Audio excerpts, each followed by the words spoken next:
The majority of people who die from suicide do not want to die. They don't know how to rid themselves of their pain. And Gila was in terrible pain. She was suffering internally. She found herself in a very dark place. Slowly but surely, things unraveled. Gila was amazingly rambunctious, active, adventurous, hilarious. She was the kind of person who left an impression on people. And usually if people met her, they would not forget her.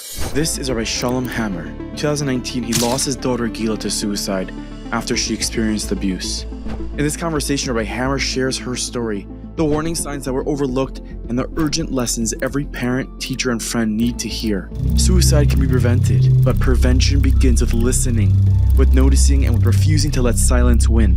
Rabbi Hammer's story is deeply personal, but it's also a call to action, a reminder that every statistic is a face, a family, and a life in the balance. She went to a therapy group in the hospital in Jerusalem, and it was together with 11 other teens. During the break, when they had a 10-minute recess, Gila went over to the psychologist and said, "Can I go downstairs and smoke a cigarette?" It is clear to me what she was saying to that psychologist is, "Don't let me go. Hold on to me. Tell me that you won't let me go. Demonstrate concern." Gila did not go downstairs to smoke the cigarette. Quick 30 seconds. We place a trigger warning on this episode. Sensitive topic is discussed here, so heads up about that. And I want to give a big thank you to my friends at Kol El Chabad. Download the Pushka app right now at pushka.cc/meaningful and start giving tzedakah right now in your pocket. You can have a streak. Get tzedakah every single day through the Pushka app, pushka.cc/meaningful. Download it today. Get tzedakah for 30 days. You have that 30-day streak right there on the app. It goes to an incredible organization. Download it at pushka.cc/meaningful. Now enjoy this episode. Rabbi Hammer, thank you so much for joining me on Meaningful People. I want to start off by kind of talking to our listeners about who Gila was, who your daughter Gila was, her personality, who she meant to you, her family, her friends. Just give us that picture. I could talk a long time about that, endlessly actually. Gila was amazingly rambunctious, active, adventurous, hilarious. She was the kind of person who left an impression on people. And usually if people met her, they would not forget her. My wife likes to tell the story that when our older daughter, who was immediately older than Gila was the youngest of our daughters, and when she would come to the high school that she attended, that both of them attended, this was the first year that Gila was attending in 9th grade, and her older sister had been there for a few years already. And when she walked through the door and she asked, "Does anyone know where her older sister Rabbi Hammer's classroom is?" And everyone would say, "No, we don't know who that is, but we know where Gila Hammer is." That's for sure. So Gila was the kind of person who was alive, who everyone knew, who people connected to. And there are many stories that I have, which I could relate to you, of people who met her briefly, even just for a moment, and would still reflect upon her after her demise and would tell me about it. So she was really, I guess, what you would call the type of vibrant personality that was larger than life. Always causing trouble, by the way, in a very nice way. She did not have the capacity to harm anyone, nor did she ever believe that anyone could harm her. She had a very innocent way of looking at the world and a very non-judgmental personality. So she was unique in that sense. We as human beings are not necessarily like that, or this world distorts us to be or to think otherwise. But Gila wasn't necessarily distorted. She saw the world in a very innocent, pure way, and she judged people positively, and always was mekabelet anashim b'sever panim yafot. She always accepted people in a very nice, positive way with a smile on her face. She was contagious. That's really beautiful. I mean, did you at some point see any shift in behavior with her that jumped out at you and your wife at any point? Oh yeah, absolutely. I don't know at what point you want me to tell you what exactly happened, but Gila was a victim of a sexual assault. And from that time on, there's no question that slowly but surely things unraveled. She became very angry, very frustrated, very internalized. She did not socialize as much as she would. She would spend much of her time in her room by herself, including missing time with her family, which she usually enjoyed. And she became a very different person. She was the same person, but she exhibited symptoms that demonstrated that she had gone through something very, very challenging and that she did not know how to cope with it. So in a pretty quick time, talking about a year and a half, over a year and a half to about a year and 3/4, her personality was unfortunately affected, at least outwardly, by what had happened to her. Yeah, no question about that. And that's something that, like, like you mentioned, she was such a big personality and everyone knew who she was, and all her friends and the family. That must have been really noticeable, and that must have been really hard to see. Oh, yeah, absolutely. I mean, to see someone, she was very social. In fact, she was one of she was a social butterfly, one of the leaders of the pack, so to speak. And she gravitated towards a group of people that were not necessarily healthy for her. She did not socialize as much with her usual group of friends, and she was suffering. She was suffering internally. She found herself in a very dark place. She turned to various substances that were harmful to her and that affected her as well. She still was that kind, sensitive person through and through. There's no question about that. In fact, there were many times that I reflect upon when she was in such pain and she exhibited different behavior, and yet you'd get a little twinkle or a little inkling of that Gila that was still there, in which she would apologize for what she said, or she would ask and have remorse for the way that she behaved, knowing that it was wrong. So she understood that she was in a place where she didn't want to be, and yet it was almost uncontrollable for her because of the pain that she was going through. Right. And at any point during this, which is a short amount of time this is happening, year and a half, you had mentioned, what ended up happening, Gila unfortunately passing away, did that cross your mind at all, that's even a remote possibility? So that's a very, very important question, and that's largely what we deal with in the Amuta, in the organization Gila's Way, that's in her name. The answer is no. When a person most people, I always explain to people that classically, the greatest human attribute and quality that we embrace consistently is life. We love life. We embrace life. We want to live as human beings. And in fact, it's extremely uncomfortable for us to contemplate, speak about, converse, or even think about death. It makes us very uncomfortable. And that's a good thing, by the way. That's what we call normal. I, unfortunately, in my life, because I've lost our daughter and because she died, unfortunately, I'm a little more comfortable with the concept of death, which is not normal. But most people do not like to think about or speak about death.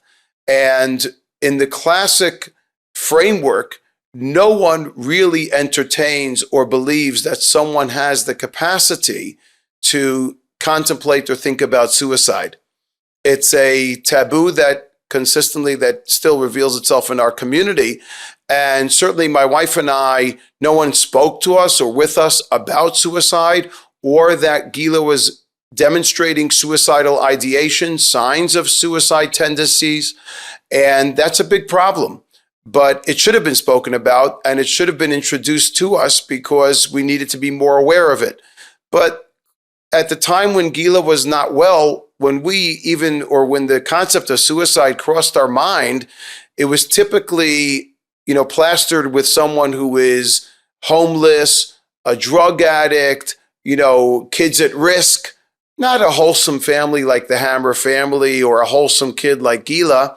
Why would she think about killing herself? When in actuality, there are many people out there who are suffering and really don't know. It's not an issue of that they don't know how to deal with their community or their parents or their family or their jobs. It's that they really are not sure how to deal with themselves. And that's really where the root of the problem comes. So now, and I always say, if I knew then what I know now, things I believe strongly would be very different.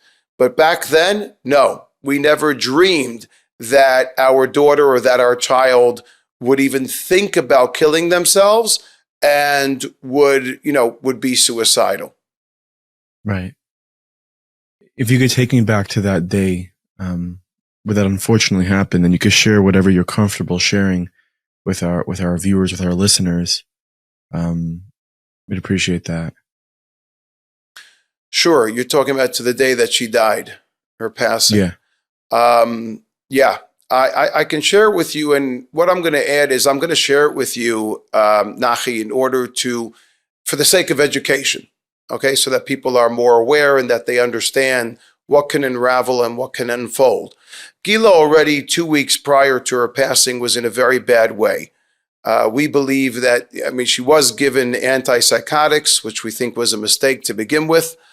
She was not psychotic, but those antipsychotics did not help and did not add to her healing. And we believe that in the last 2 weeks, she decided not to take the medication. The medication causes many side effects that are extremely uncomfortable, and I will even say painful, especially for a young adolescent. And for Gila, it was very difficult for her to take these medications consistently. So we believe in the last 2 weeks that she failed to take that medication, and that actually puts someone who is on medication regularly, it puts them at a very high risk, and it's not a good idea to do so. Having said that, Gila was not in a good way in certainly last week, the last 2 weeks. And on the day that she died, she was in a very bad way. In fact, I remember in the morning when she woke up, I went to wake her because we were going to take her. We took her, my wife and I, to her psychiatrist. She was in a very bad way. She turned around and she threw a glass jar at me. It hit me in my chin over here. And to this day, strangely enough, it still hurts. It still smarts. And I make sure to indent my finger into the place because it's the only physical mark that I have left from her physically in this world. And I embrace it. Having said that, we took her to the psychiatrist. She was very distraught, not calm at all. And to be honest, her psychiatrist did not speak to her or to us at all about suicide. And now I can tell you that knowing now, clearly Gila demonstrated 9 blatant signs of suicidal tendencies. And no one explained them to us. No one spoke about them with us. No one told us because she had already attempted suicide once before. No one ever told us that someone who attempts suicide once, the chances of them attempting suicide a second time is over 65%. So Gila really had red flags flashing all around her. And in actuality, the psychiatrist sent her home, gave her just an over-the-counter medication that would help her calm down, but it clearly was not enough. And she failed to speak with us or with Gila about what she was going through. And that's really what Gila needed. What Gila needed was someone to speak with about her pain, someone to address her pain. Now, we as parents, I want you to understand, my wife and I, we like to think of ourselves as decent parents. Certainly, my wife is a very, very good mother. We make many mistakes like any parent, but nonetheless, we were there for our kids. And Gabby, my wife, was there for Gila 24/7. But sometimes someone needs someone different than a parent. Sometimes someone needs a friend, or sometimes someone needs a different avenue of expression. And Gila did not have that. And so there was a storm that built up inside of her that she did not find a way to subside. And because of that, ultimately a person is going to explode. There were a number of times that Gila exploded before, and thank God we were able to catch them and to assist her and to bring her to a safe place, so to speak. But on this day, that storm was raging. And when we asked the psychiatrist, she had gone to a a group in the hospital. She was not hospitalized, but she went to a therapy group in the hospital in Jerusalem. When we asked the therapist, the psychiatrist, if she should go, she said yes. If she wants to go, let her go, because that gives her meaning, purpose, framework. And Gila came downstairs and said she wants to go, and we took her. We sent her to this therapy group. It's with an organized van, and they took her. And I want you to understand that there were people who told us, there was a mother and daughter who came. It was a DBT group, dialectical behavioral therapy, and it was together with 11 other teens. And one of the teens and her mother were there, and they saw Gila actually prior to the session, sitting on the windowsill with her legs hanging outside from the 8th floor of the building. So it was very clear that there was something very seriously awry and wrong. And nonetheless, they went to the psychiatrist in the ward. They said, there's a girl doing this. They said, well, did she come down? And they said, yes. And they said, okay, well, she'll be okay. But Gila was not okay. And Gila was really, and I remind this to people all the time, the majority of people who die from suicide, it's important for people to know this, do not want to die. As I said at the beginning, Nachi, most people embrace life and they want the quality and the attributes of living, as does someone who's suicidal, the majority of them. The problem is they don't know how to, and they don't know how to rid themselves of their pain. And Gila was in terrible pain. And at the moment during that therapy session, which she attended, she was told to remove herself or to distance herself from the window twice by the psychologist who knew her situation.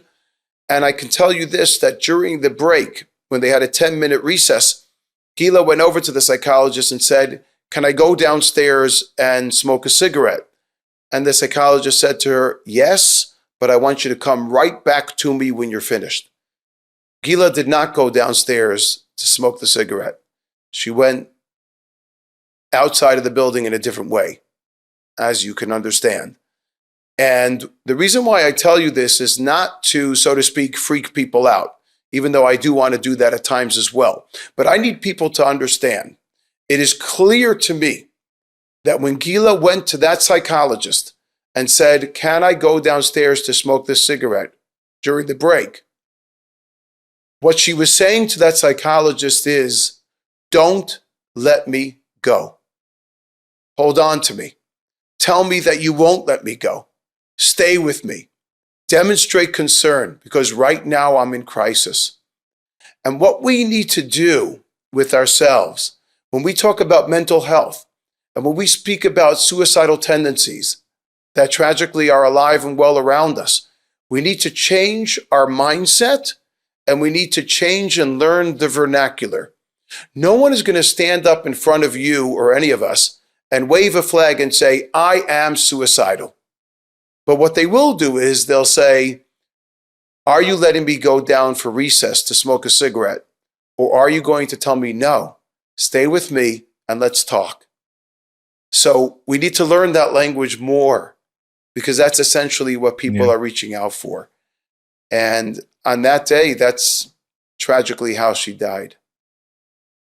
That's awful. I was there resentment held by yourself, your wife, your family for how things unfolded, knowing that, perhaps this was something that was very preventable even in the moment? Like, had someone just told her, like, no, you're not going, you're not leaving this room. Does your mind go there sometimes? Oh, yeah. Yeah. I mean, it's interesting because, Elizabeth Kubler-Ross, who writes about the 5 stages of grieving. So one of the things she speaks about is anger. Gabby and I, my wife and I, we haven't really experienced anger. We experience pain, and we experience a lot of questions like should have, could have, would have, what would have been, what could have been, so on and so forth. But for sure, our minds do go often to negligence. There is no question. Gila's case was textbook. It wasn't complex. Now, mental health is complex. Our minds are a very, very wondrous, complex thing. But according to textbook understanding of what she had been through, she should be alive today. There's no question in my mind, no question in my wife's mind, and there was a lot of negligence here. So it goes beyond just those last few moments of Gila's life and what the psychologist's reaction or lack of it thereof was. It goes even prior to that. The conversations that should have been had, the information that should have been shared and disseminated and was not. That's inexcusable. And I can't bring Gila back. My only response can be, I don't want anyone else to experience that again. I want people to understand, to comprehend, to dialogue, to internalize, so that they are equipped when, God forbid, they are confronted with crisis. Right now, you're getting ready for Yontif and you're cooking food and you're getting very excited. But there are those who can't afford to do that. And that's where Maspia comes in. Maspia gives them the food, the sustenance to be able to have meals. And you can be part of that. You can sponsor a meal right now. You head to the website, hit the link in the show notes below, Maspia. You can sponsor food for the high holidays. Go ahead and say, you know what? I want to sponsor for Rosh Hashanah. You're going to go ahead and add it to your cart. But right over here, send a third-party acknowledgement. You hit that button, add to cart and select more. And here, this will come up. You're going to send an email to somebody and you're going to let them know that you sponsored a meal in honor of them. Let's say your friend Yaakov. Yaakov is going to get an email and it's going to say, Yaakov, Shana Tova, I sponsored a meal for this family in honor of you. Have a beautiful Yontif. That is a great way to go into Yontif, showing someone that you did something in their schus and you're feeding a family in need. Go ahead right now, hit the link in the show notes below. Help Maspia feed the thousands of needy families that they already feed. And never let them say no to anybody. Give them what they need to do God's work. Maspia.org. You can hit the link down below in the show notes. Hit the direct link to send out this card. And it will be done right now for Yontif. So head to maspia.org. You have an opportunity right now to buy burial plots on two of the most exclusive and holy places in the world, Har Hazeisim and Har Menuches. And that is what Shar is making possible. That is SHAAR.com.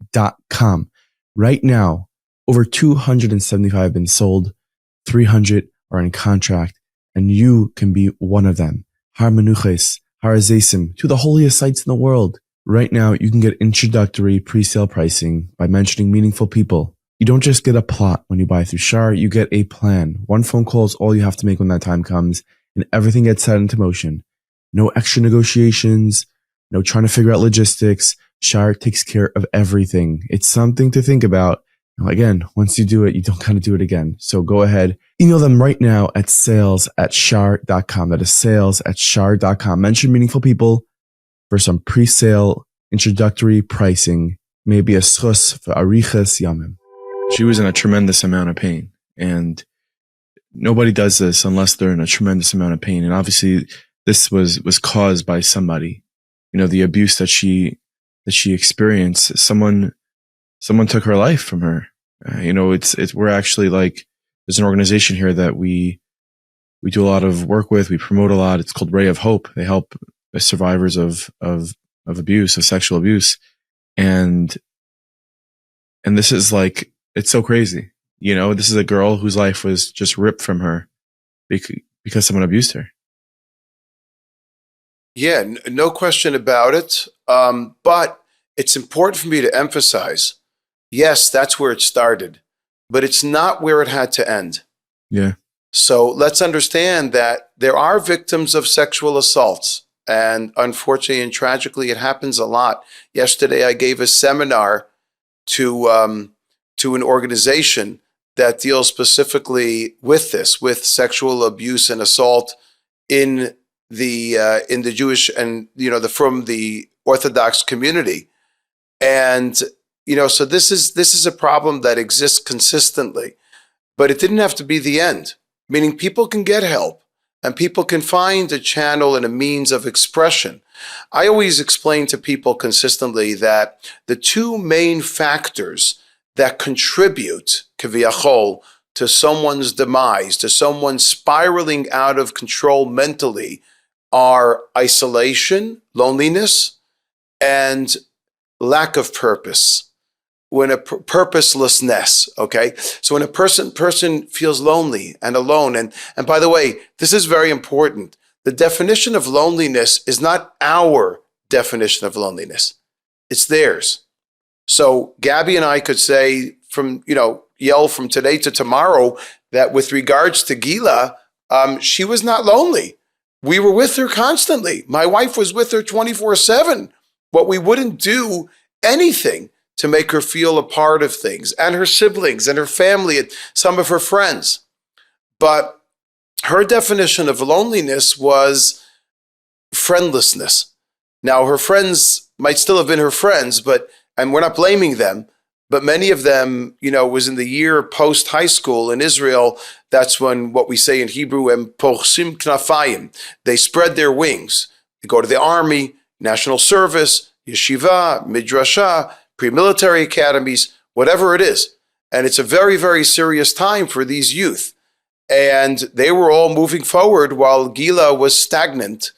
And when a person is stagnant, by definition, they're moving backwards. And she did not have that opportunity. And she felt lost. She felt alone because of that, because there wasn't a framework, because there wasn't purpose. And every time we tried to find her that purpose, and my wife in particular was working on it nonstop, the bureaucracy obstructed that purpose from happening. So you have to go to an office and check, can we check this place out? Then you go to the place, you check it out, you come back, you have to report to them, then you have to apply. And there's no time for that. Someone who is suffering from mental illness and has suicidal tendencies, they don't have time. The time is essential. And they need an answer. They need a response. They need to find some way to infuse themselves with purpose and with anything other than loneliness. And that's something that Gila didn't have. So you're right that the sexual assault, there's no question that was the impetus that spiraled and caused everything to motion. But it didn't have to be the end. The script could have been written differently if it was handled differently. Yeah, of course, you have the organization Gila's Way, and you're doing a lot for suicide prevention. We're going to really dive into the numbers and dive into practical tools for people. But how do you want Gila to be remembered? I imagine you don't want her to be remembered by what happened to her in that year and a half necessarily. Like, what do you want people to have that picture in their mind of Gila like? It's so interesting that you asked that. It's going to sound very weird, but I'm struggling lately to remember Gila before that year and a half, before that struggle, because what stays fresh in my mind are those times of her struggling. And I wish they didn't. If I think, obviously, I know a lot of times, and we have a lot of video, thank God, and pictures and things that she wrote and pranks that she played, which remind me of the type of child and the type of vivacious, lively person and funny person that she was. And there are many people who remind us of that. In fact, I wrote 5 children's books in her memory, animated books, beautiful books based on stories of her life that really portray who she was when she was well. But I want people, I would prefer that people remember her prior to her illness, prior to her struggle. And in fact, it's interesting, her siblings very often tell me and tell my wife, we want to remember Gila before she was like that, before she was going through her issues. We want to remember Gila when she was happy and she was joyous, like her name, Gila. And I understand that. So yeah, I want people to very much know what she was going through, but to also understand very clearly that this was a healthy, wholesome, joyous person who was living her life to its fullest. Can you share us a story about Gila that, I know you say it's hard for you sometimes to remember what she was like, but there's a story that comes to mind that kind of sums up her personality. What would that be? Yeah. I mean, there are many, but someone asked me that recently. So I'll give you an example. I mean, actually, I'll give you two. Sometimes I meet people and I'm amazed at the things they tell me about her, even though they really know her. They just had a small context. So, for example, I was on a university campus and we were running something called Spread Joy Day, which is in memory of Gila, in which we go to the center of the campus and we have displays and we speak about mental health and, people get swag, they can find out, etc. Anyway, a young woman, a young girl comes over to me and she says, "Oh, are you Gila Hammer's father?" I said, "Yeah." She said, "Oh, I knew Gila." And I said, "Wow, were you in school with her?" She said, "No, I didn't go to the same school." So I said, "So how did you know her?" She said, "I went to the school next door." I said, "You went to the school next door. There are an average of 350, 400 girls at each school. How did you know her?" She said, "Well, I'll tell you." I said, "One time I was sitting out in the yard in the school next door to hers, and I was sitting by myself. And Gila came over to me and said, 'Hey, are you okay?' And as she walked over to the other yard, not from her school, and asked this girl, 'Are you okay? Is everything all right? Why are you sitting by yourself? Do you want to be my friend?' And that's the kind of girl that Gila was. I could tell you that as we approach now the Yamim Noraim, the holidays, the Chagim, so Sukkot, and this is one of the stories that I share in one of the books, but for some reason, the last Chag, the last holiday that Gila celebrated physically alive was Sukkot. And she went to her mom and she said, "Mommy, I want to build a sukkah for the Chag." My wife said, I don't have I don't know where you could do that. In any event, eventually about a week later, a message went around that there was a gentleman who broke both his legs and could not build his sukkah. And he asked if there's anyone who could come help build it. So Gila grabbed, my wife showed her the message. She took 3 people with her and they went and built this sukkah for this gentleman. When I was sitting Shiva, a man came in and he said to me, "I came to see you." I said, "Who are you?" He said, "I'll tell you." He said, "When I broke both of my legs, your daughter came to build the sukkah for me. And I remember her well because she was the only one of the 4 young adults who came to build the sukkah who was dancing and singing while she was building it." And then he said to me an incredible thing. He said, "But if you really want to know what type of girl your daughter was, I'll tell you." He said, "You see, when Sukkot, the holiday, was over, she was the only one to call me and ask me if I need help to take the sukkah down." That's who Gila was. Those are special stories, and if I asked you to say 10 more, you probably would have 10 more to say. That's really, really special. That's really special. This tragedy that happened to your family, though, like, how did you, your wife, your other children deal with it? And I imagine you still, in a way, dealing with it. How do you keep your family whole? How do you kind of try to choose to remember who Gila was in those stories and cherish her memory as opposed to just falling into that dark pit that grief could be?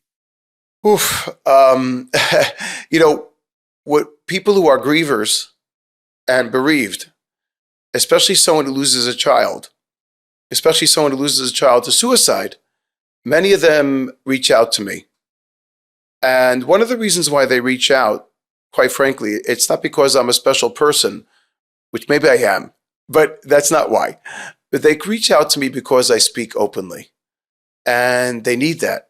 They need to hear, to engage with someone who is open. And someone who is open, and not only open, but unfortunately can understand their pain.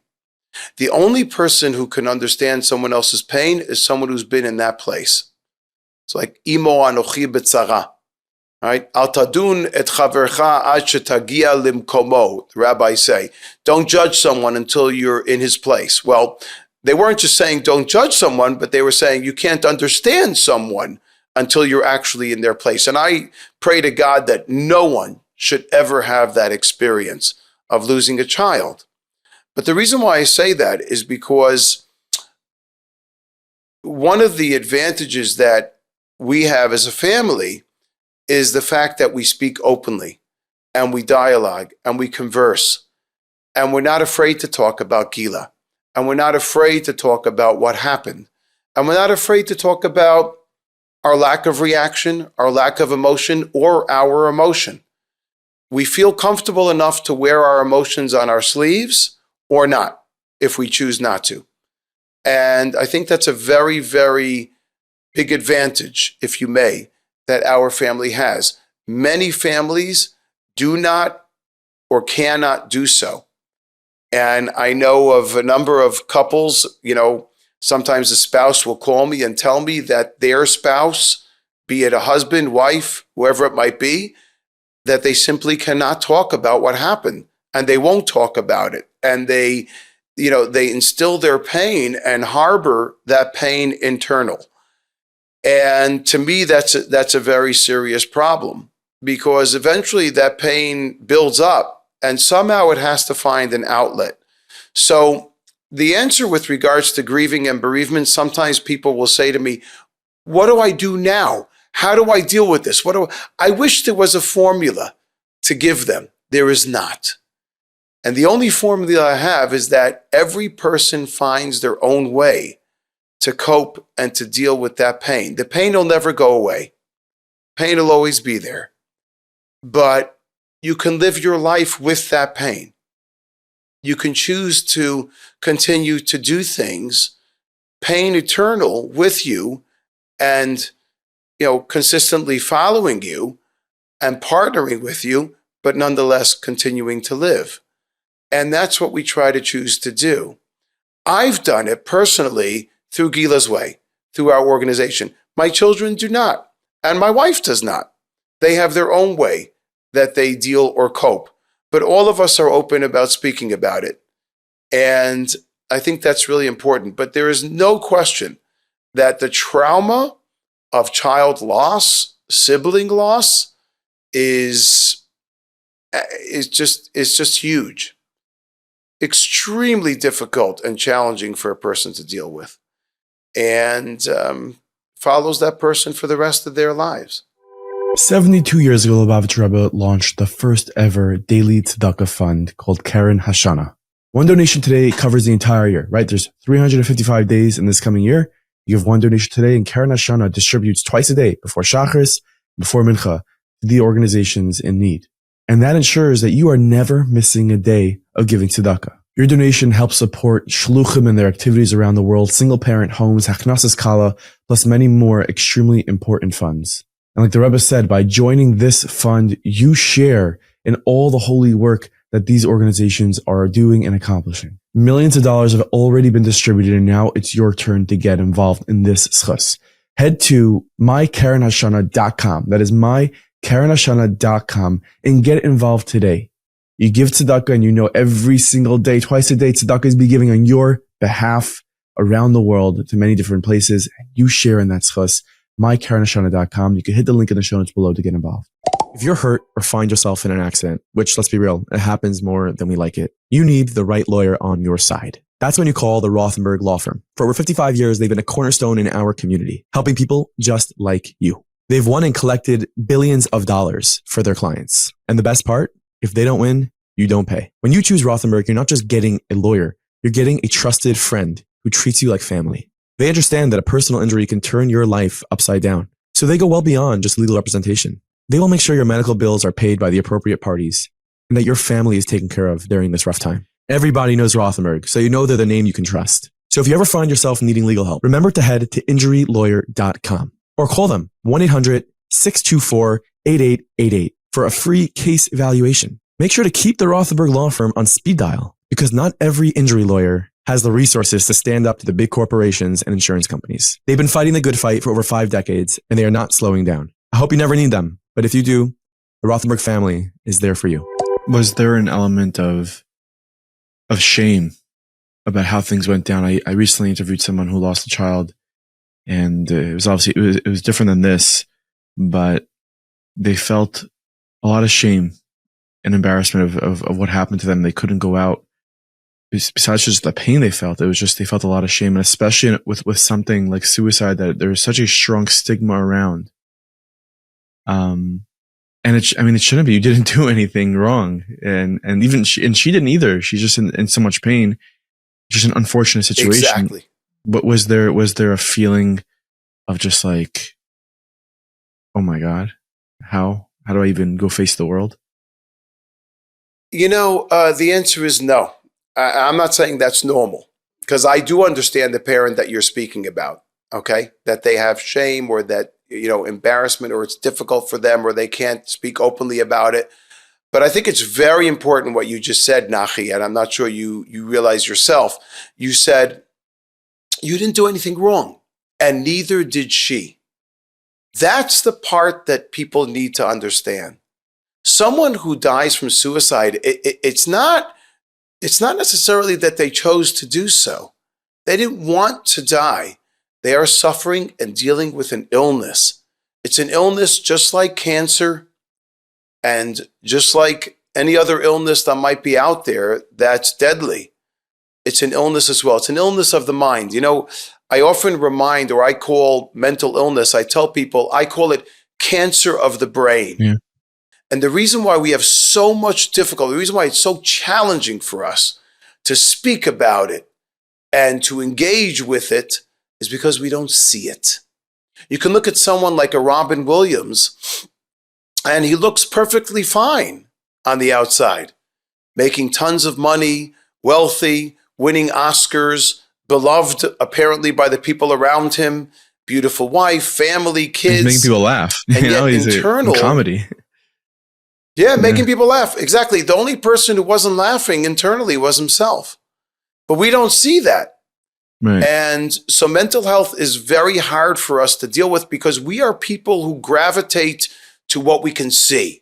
Seeing is believing. Chat GPT and technology and Google, everything is at our fingertips. And if we don't see it, there's no reason why we should believe in it, and no reason why we should subscribe to it. And mental health is something we don't necessarily see, and we can't comprehend. I once had a friend who suffers from depression. He said to me, people came over to him and said, "Why are you depressed? You have beautiful children. You come from a wealthy family. You have a nice wife. You have a nice house. What's the problem?" But they clearly do not understand what lurks within, and that's depression. And so it's very important that we understand that someone who dies from suicide, they don't want to die. They are dealing with an illness like anyone else who is cancerous, and so on and so forth. And it's important that we understand that. Having said that, to what you're saying with regards to embarrassment, my wife and I have never really had that. In fact, at Gila's hesped, the hesped that I gave at her levaya, I spoke about suicide. I spoke about the fact that she took her life, and people came over to me during Shiva, and they said, "I want you to know, I never told anyone that my brother died from suicide, and now I'm speaking to people about it." Because people are afraid to speak about these things, but they shouldn't be. This is a plague amongst us, a disease amongst us, and people are coping and dealing, or not coping, and we have to learn how to deal and understand. What's interesting is my wife and I also often converse, because of Rahman al-Islam, everything that's going on around us in Israel, about parents who lose their children as soldiers in battle, as opposed to parents who lose their children to something like suicide. And my wife very often will say to me, there's a big difference. Someone who dies from suicide, it's often viewed, even to us, as a squandering, a loss of opportunity, a loss of fulfillment. Whereas someone who dies as a valiant soldier is a hero. They've died al Kiddush Hashem. They've died defending their nation, defending their country. So I think there might be a very stark difference. But in the end of the day, I say to my wife, there's a loss of life. The person no longer has that child. Yeah. And the pain is very similar in that sense, very raw. And, it's just a common denominator that exists. Yeah. And this is something, you said what's going on around you in Israel. This is something that is really a pandemic, really in the entire world. I saw a stat this morning that each year, over 700,000 people die by suicide in the world. That's a lot of people. That's a whole lot of people. And if you want to hyper focus in a certain place, suicide amongst soldiers who have served over the last 2 years, that is something that some people say between 40 and 60, could be less, could be more. I'm not sure exactly, but even one is too many. and just these numbers are so large. Yeah. It's a leading cause. It's a third to leading cause of death amongst people 15 to 30 in the world. Correct. And we know, and that the Gemara, the Talmud tells us in Yerushalmi, Kol hamatzil nefesh achat miYisrael kilu matzil olam maleh, that the equivalent of one person's life in this world is like a world unto itself. And that's 100% true. Now, suicide, unfortunately, I mean, what you said as far as your statistic of the amount of people who die from suicide, what you're not including is the amount of attempts of suicide there are. So world over, there's an attempted suicide every 40 seconds. So this is a very, very serious issue. And by the way, we don't necessarily always know the numbers. For example, there are elderly senior citizens who die from suicide, and we just assume they died from old age. Right. But they took their life because they felt they had no reason to live. So the attempted suicide is the fact that when there is an attempted suicide, there's, the chances of a second attempted suicide is over 65%. These are, and I want to share with you one more thing, which is tremendously insightful. I heard this from Gal Emanuel, who has an organization in Jerusalem called Moshe that deals with helping people who have attempted suicide to invite and usher them back into society. Very, very important cause. And she once told me, how we say that someone who saves someone from death is like they saved an entire world?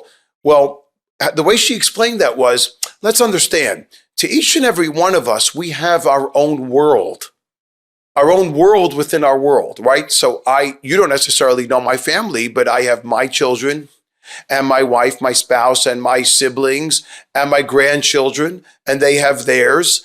And then I have my community, and I have my friends, and I have my house, and I have my job, and I have my synagogue, my shul, and I have my shopping center, my supermarket. So there are all kinds of engagements that we have within our own world, so that when someone dies, they are not only impacting themselves, but they're impacting my immediate confines of my entire world.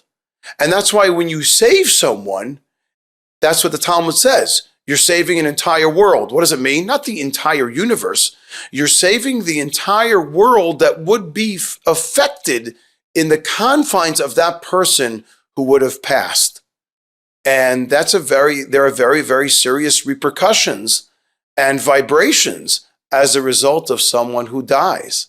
So yeah, we have to remember that effect that exists on so many people around them. What do you say about, to people, and I think this is still very rampant, people who will whisper the word suicide? We just went through the statistics. It's like, it is a serious, serious thing. Leading cause of death in the world, 15 to 30 year olds, like, that is not something that is like, oh, wow, yeah, it barely happens. No, that's something that's happening way too often. Yet, certainly in our communities and perhaps the world at large, it's a topic that nobody wants to talk about. It's really taboo. It's like we should be talking about this more than we're talking about the common flu, probably. This is something that's plaguing so many, and but we're still whispering it. Why? Well, it's really what I said to you before, and that is people are very afraid of things they don't know and they don't understand. I'll give you an example. You look at my parents' generation, your grandparents' generation, okay? They never said the word cancer. Yeah. Would they ever say cancer? They would call it hamachala, the sickness, or they would tap on the table, or they would say, they would always avoid, as if we didn't say it, no one would get cancer, which is obviously ridiculous. And with time, as people understood that you have to speak more, and by the way, the entire generation of our grandparents during the Holocaust or post-Holocaust, because of the Holocaust probably, so many people did not speak out, did not engage, and did not express their feelings. Well, with time, when we started to speak more about cancer and understand that unfortunately it is very much amongst us, there are more cures and more treatments and more understanding with regards to, and hopefully lower numbers with regards to cancer and its treatments. So it's the same thing regarding mental illness and regarding suicide. Suicide is a symptom of a mental illness. And the more we speak about it, and it's known, I mean, psychologists who know what they're talking about will tell you one of the greatest ways to lower the numbers in suicide is to speak about it, is to engage in dialogue about it, because that enables us to understand it more, to identify it more, to respond more, and as a result of that, to hopefully lower the numbers. And that's exactly what has to happen. And that's really what we're trying very hard to do. And I think it works. I think it is having its effect. And by the way, even within the Orthodox community, I think there is more dialogue. Right now, we're running 3 programs. One in Jerusalem we did this past Thursday night, tonight in a few hours in Beit Shemesh, and this Thursday night in Ra'anana. And it's called Suicide Revealed. There's a young man named Eli Hassel who produced the film out of Manchester, United Kingdom, and it's called Levi. And it's about an Orthodox yeshiva student named Levi. It's fictitious, but it follows his path, 20 minutes long, about him being suicidal and his incapacity to learn and study in yeshiva as a result, and his mind is bogged down, and his father's disappointed in him, and yet he is dealing with an internal strife. And the film is so powerful. And it was shown in some of the Orthodox communities in the United Kingdom. Now we're showing it here in Israel. And these are part of responses that have to happen so that people realize that we need to speak about these things and that it is very much alive and well amongst us. And the only way that we can deal with it is to understand it more and as a result, hopefully respond to it. Yeah, it happens. I've heard of Ellie. I've seen him like on videos with like, I think Piers Morgan. I don't know. He's like moderating political debates online. I've seen and seen his stuff. I want to ask you, what do you think teenagers need to hear from parents, teachers, educators nowadays to know that they're not alone? It's almost kind of asking you it's more of a focused example, asking you like, if you could have decided what everyone around Gila was saying to her in this time of her life, what would you have wanted them to be saying? The answer is, especially with adolescents, and you mentioned this before, the rate of suicide ideation with adolescents and post-adolescents, we're talking about ages of 16 to 24, are rising statistically about 5 to 8% a year. And what especially adolescents need is authenticity. They need to be heard, and this is very important. They don't always need to be responded to. They need to be listened to. We as human beings have a very hard time listening. We don't like to listen. In fact, quiet makes us very uncomfortable. We're uncomfortable in silence. So we like to talk. I include myself. And what we need to learn to do is listen. Listen to what they have to say. Look at them, eye contact. WhatsApp's technology is not the same thing as holding a hand, as looking at someone, as demonstrating empathy to someone. So they need, number one, to be heard. Number two, validation. Validation means that I am being honest and authentically validating your feelings. And I'll explain to you what that means. When someone would say to me after Gila died, and I get this rarely now, but more so in the first year or two, when they would say to me, "Oh, I know exactly what you're going through," I would say to them, "No, you don't. And by the way, I'm happy that you don't know what I'm going through. I don't want anyone to understand what I'm going through." So what we need to say instead of that, especially with a teen and adolescent who are totally authentic and can see through everything transparently, we need to tell them, hey, I don't understand what you're going through, but I do understand that you're going through something. I don't understand your pain. I would like to, but I may never. But I do understand that you are in pain. And that's fair to say. And that opens an authentic conversation. It demonstrates that I don't have a weakness, but I have a lack of understanding. But I'm interested in being there with you. And after that validation, you need to demonstrate empathy. I am here for you. Let's not make promises to our children, or to anyone for that matter, that we can't keep. So don't say to someone who is dealing with mental health, hey, here's my phone number, call me anytime. You know why? Because they're going to call you at 3 a.m, and you're not going to like that. So don't make commitments that you can't keep, because they won't appreciate that, and then you'll lose that communication. You'll lose that resource of dialoguing, of confirming with one another. And so what you need to do is you need to say, hey, here's my number. I want you to reach out to me. I'm available at these times. If not, text me and I will try and get back to you ASAP. My promise.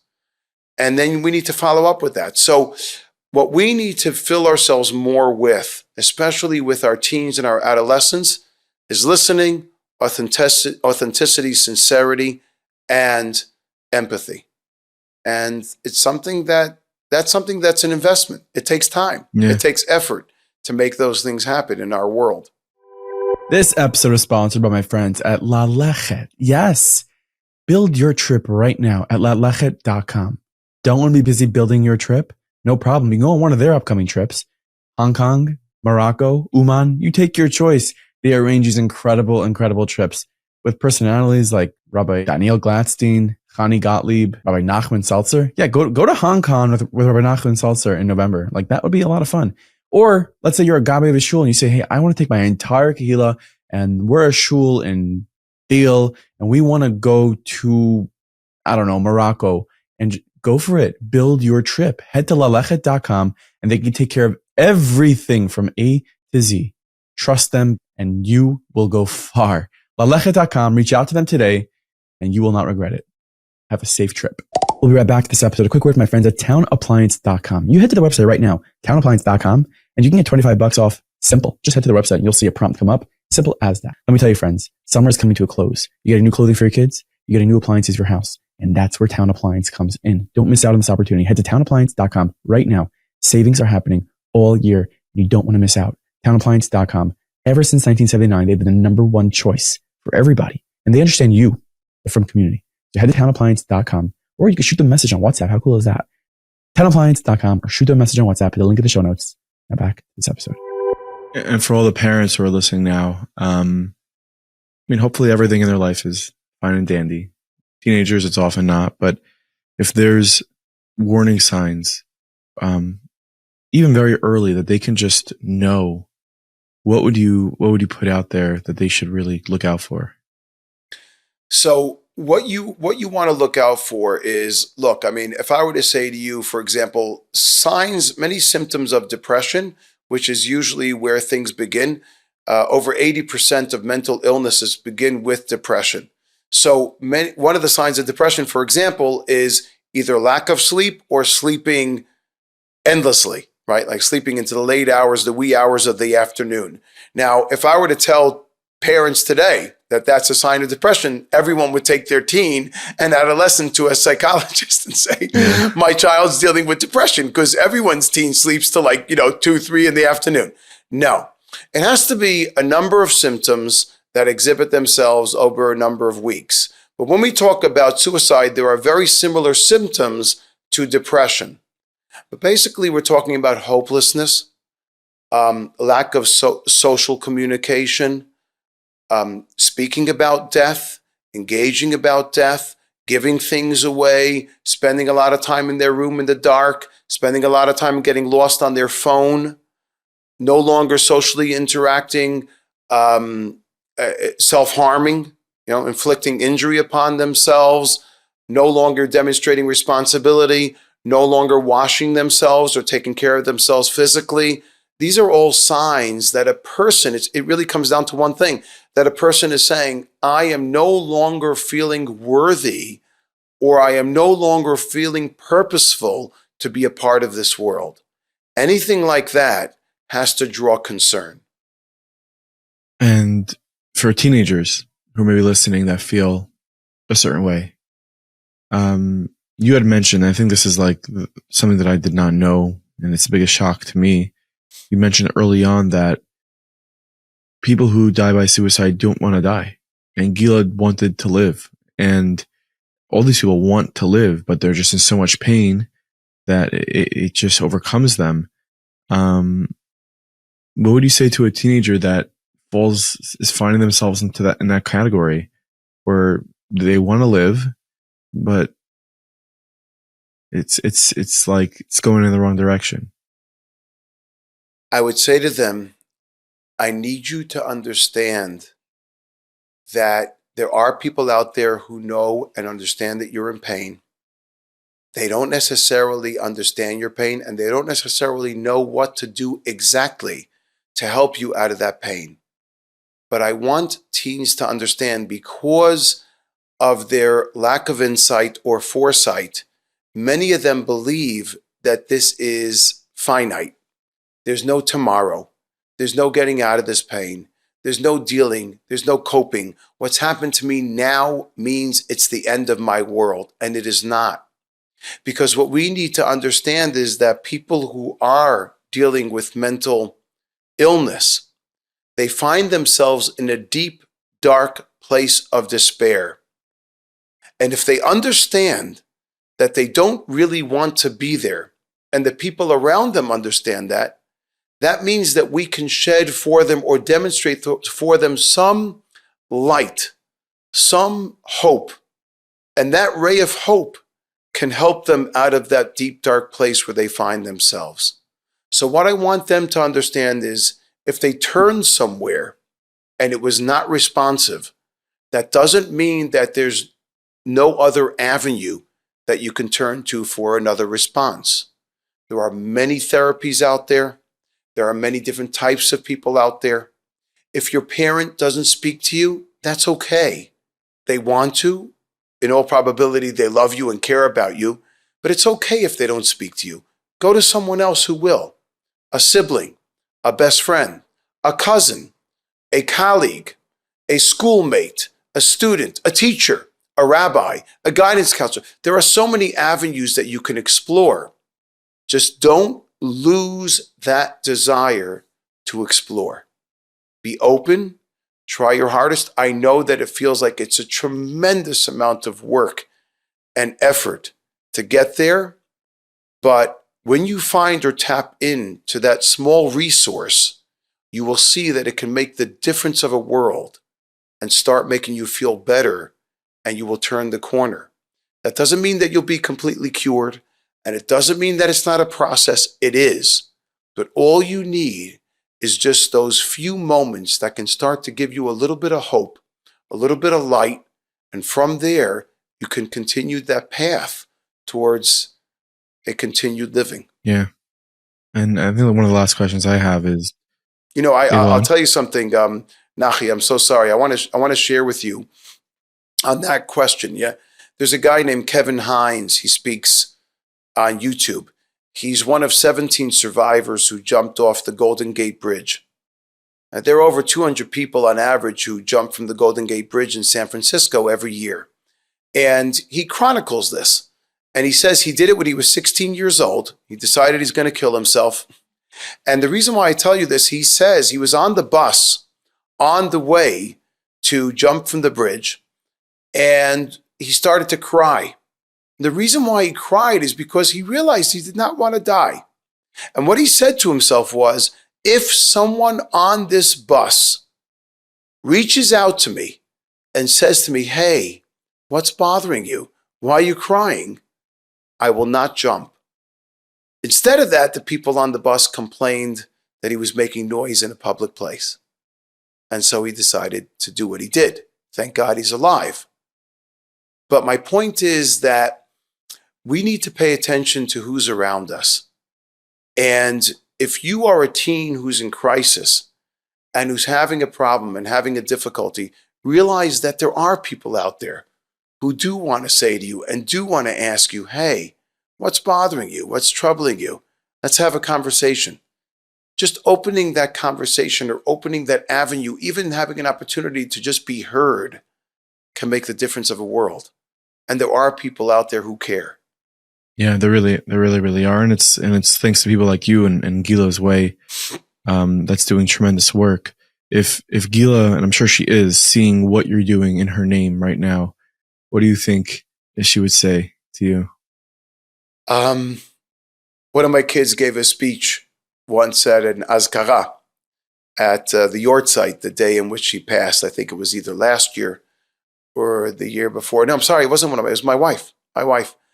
And my wife said one of the most beautiful things to me.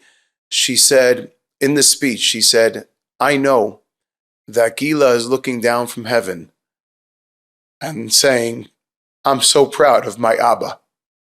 I'm so proud of my father and what he's doing in my name.